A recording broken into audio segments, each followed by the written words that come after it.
7th point है divorce between ownership and management, स्वामित्व एवं प्रबंध में पृथकता। इसका क्या मतलब हुआ?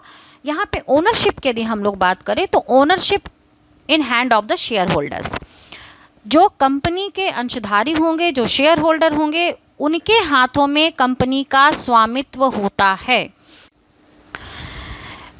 नेक्स्ट जो है वो है हमारा रिप्रेजेंटेटिव मैनेजमेंट, प्रतिनिधि प्रबंध व्यवस्था। मैनेजमेंट फंक्शन जितने भी होते हैं, जितने भी प्रबंधकीय कार्य होते हैं, it is done by the elected directors. ये चयनित संचालकों के द्वारा किए जाते हैं। प्रबंधन चुने हुए व्यक्ति करते हैं, न कि सदस्य। प्रतिनिधि प्रबंध व्यवस्था का मतलब ही सीधा सा हुआ कि कंपनी में चूंकि नंबर ऑफ मेंबर्स बहुत ज़्यादा होते हैं, इसलिए ये पॉसिबल नहीं है कि हर मेंबर कंपनी को डायरेक्ट करने में या कंपनी को डायरेक्ट करने में, उसके डायरेक्शन में, उसके ऑपरेशंस में एक्टिवली पार्टिसिपेट कर सके, अपनी सक्रिय सहभागिता दे सके, ये पॉसिबल नहीं है। तो ऐसी कंडीशन में कंपनी जो है वो अपने यहाँ डेमोक्रेटिक पॉलिसी के थ्रू, अपने यहाँ प्रजातांत्रिक प्रबंधन के माध्यम से अपने फंक्शंस को, अपने कार्यों को कराती है। और यही शेयर होल्डर्स रिप्रेजेंटेटिव्स का सिलेक्शन करते हैं, प्रतिनिधियों का चुनाव करते हैं, जिन्हें हम लोग डायरेक्टर कहते हैं।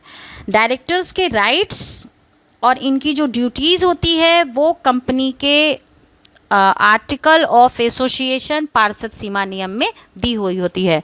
तो यहाँ पे यदि हम लोग कंपनी के केसेस में कहें तो प्रतिनिधि प्रबंध व्यवस्था का मतलब ही हुआ कि मैनेजमेंट फंक्शन में सारे शेयर होल्डर्स पार्टिसिपेट नहीं करते हैं, बल्कि इन शेयर होल्डर्स के माध्यम से जो व्यक्ति इलेक्ट किए जाते हैं, जो डायरेक्टर्स इलेक्ट होते हैं, वही रिप्रेजेंटेटिव होते हैं और वही मैनेजमेंट फंक्शंस को कंडक्ट करते हैं। नेक्स्ट जो 10th पॉइंट है वो है आपका नंबर ऑफ मेंबर्स, सदस्यों की संख्या। तो पब्लिक कंपनी और प्राइवेट कंपनी, यदि हम लोग दो केसेस की बात करें तो पब्लिक कंपनी की कंडीशन में कहा जाए तो मैक्सिमम मेंबर्स कितने होंगे इसकी कोई लिमिट नहीं है, या ये पब्लिक कंपनी, सार्वजनिक कंपनी के केस में अधिकतम सदस्य कितने होंगे इसकी कोई सीमा नहीं होती है, लेकिन मिनिमम मेंबर्स 7 होने चाहिए। इसका मतलब एक पब्लिक कंपनी में कम से कम 7 सदस्य होने चाहिए। There should be 7 members, at least 7 members, and the no limit for the maximum members.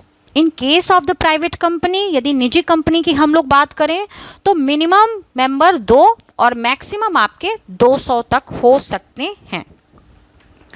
Next जो है वो है ओनरशिप इन द प्रॉपर्टी, संपत्ति पर दायित्व, संपत्ति पर स्वामित्व। तो यहाँ पे यदि हम लोग बात करें कि कंपनी की संपत्ति पर किसका अधिकार होता है, तो कंपनी की संपत्ति पर ना तो इसके डायरेक्टर्स का, ना शेयर होल्डर्स का। यहाँ पे only rights having by the company on its own property, अपनी संपत्ति पर सिर्फ कंपनी का ही स्वामित्व होता है, ना कि उसके सदस्यों का। इसके बाद 12th जो पॉइंट है वो है आपका लिमिटेशन ऑफ एक्शन, कार्य क्षेत्र की सीमाएं।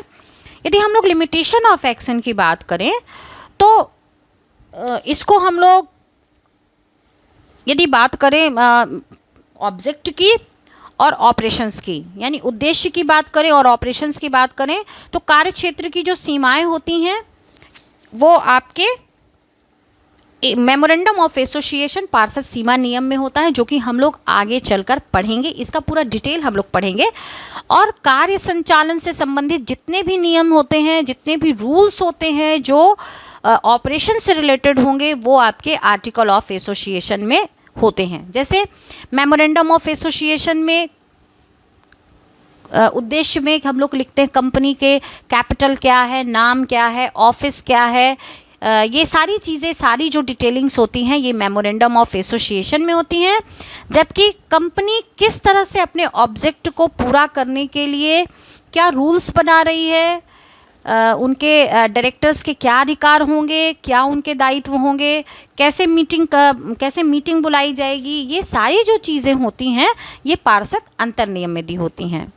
इसके बाद जो नेक्स्ट इसका कैरेक्टर है वो है ट्रांसफरेबिलिटी ऑफ शेयर्स, अंशों की हस्तांतरणीयता।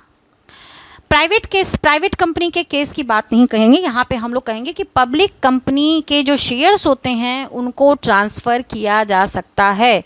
एक सार्वजनिक कंपनी के अंशों को आसानी के साथ में transfer.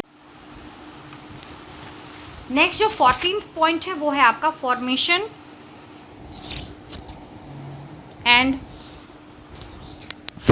And winding up under the act. इसका मतलब हुआ कि कंपनी का जो निर्माण होता है वो कंपनी एक्ट या कंपनी अधिनियम के अंतर्गत होता है, और जैसे इसका निर्माण या इसका जो फॉर्मेशन एक्ट के तहत होता है उसी तरह से कंपनी वाइंड भी होती है एक्ट के तहत।